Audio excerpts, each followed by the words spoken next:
Operation Iron Wall, a necessary measure or disproportionate force. On January 21, 2025, the Israel Defense Forces launched Operation Iron Wall.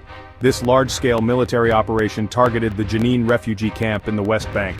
The IDF stated its objective was to root out terrorists and terror infrastructure. This came just 2 days after a fragile ceasefire ended the 15-month war in Gaza. The operation quickly expanded to the city of Tulkarem, further escalating tensions in the region. Israel argues these actions are necessary to protect its citizens from terrorism.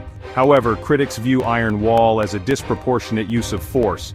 They say it exacerbates an already dire humanitarian situation in the West Bank. The international community has expressed growing concern over the operation's impact on civilians.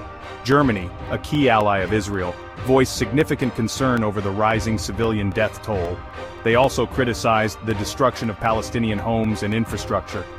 The operation has drawn comparisons to the recent war in Gaza. The mayor of Jenin likened the situation in his city to the devastation witnessed in Gaza. Similarly, residents of Tulkarem describe experiencing a smaller-scale Gaza.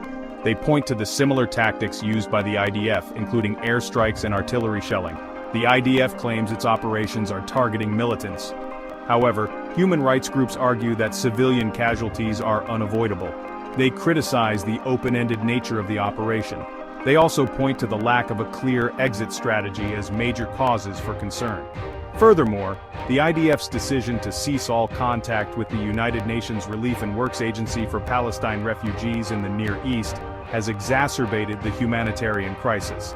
UNRWA, responsible for providing essential services to Palestinian refugees, has been unable to operate in Jenin. Operation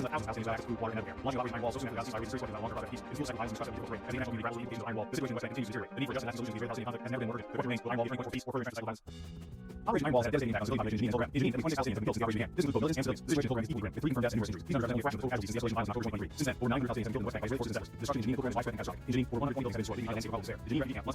is widespread and catastrophic. In Jenin, over 120 buildings have been destroyed, leaving islands of there. The Jenin refugee camp, less than 1,000 Palestinians, now is under according to UNRWA. In Tulkarem, while activities are still emerging, reversing extended damage to residential areas, businesses, and infrastructure. Destruction has resulted in massive displacement, adding another layer to the unfolding humanitarian crisis. In Jenin, an estimated 15,000 residents have been displaced from their homes. Many seeking refuge in overcrowded shelters or relatives in nearby towns and villages. Tulkarem is also losing significant displacement, with numerous families forced to flee their homes due to ongoing violence and fear of further Israeli retreat. The situation is particularly dire for vulnerable populations, including children, young, and those with disabilities. They are disproportionately affected by violence and displacement and lack of cases. The long-term psychological and constant threat is immeasurable. Children in particular are exposed to traumatic experiences that will have lasting consequences. The international community must swiftly address the urgent humanitarian needs of Jenin, Tulkarem, and Rwanda suffering. The combined effect of Operation Iron Wall and ongoing Israeli occupation has led the West Bank to a humanitarian crisis. In Jenin and Tulkarem, residents face huge shortages of essential supplies. Food, water, and medicine are scarce. This disruption supply chains, military blockades, movement restrictions, critical economy. Hospitals overwhelmed with casualties, lacking medical personnel and essential supplies removed. The situation is particularly dire in the Jenin refugee camp, where residents endure unimaginable hardships for decades. The psychological toll on Palestinian population is immense. Living with constant violence, airstrikes, and home invasions has created a climate of fear and despair. Children are afraid of school, and families live in perpetual state of uncertainty. The trauma inflicted on generations will have long-lasting consequences. The international community must act decisively to address this unfolding crisis. Humanitarian aid must be allowed to those in need, and Israel must be accountable for its actions. The ongoing blockade of Gaza Strip and the expansion of settlements in the West Bank only serve to exacerbate the situation. A just and lasting solution to the Israeli-Palestinian conflict is long overdue. The two-state solution, once seen as the only viable path to peace, seems increasingly distant. The international community must engage both sides in meaningful dialogue and work towards a future where Israelis and Palestinians can live side by side in peace and security. Failure to do so will only perpetuate the cycle of violence and suffering that has plagued this region for far too long. Operation Iron Wall represents a dangerous escalation in the Israeli-Palestinian conflict. It threatens to unravel the fragile ceasefire in Gaza, putting the entire region on edge. The ceasefire, reached on January 19, 2025, brought a temporary halt to the 15-month conflict that claimed the lives of over 47,500 Palestinians. However, the underlying issues that fueled the conflict remain unresolved.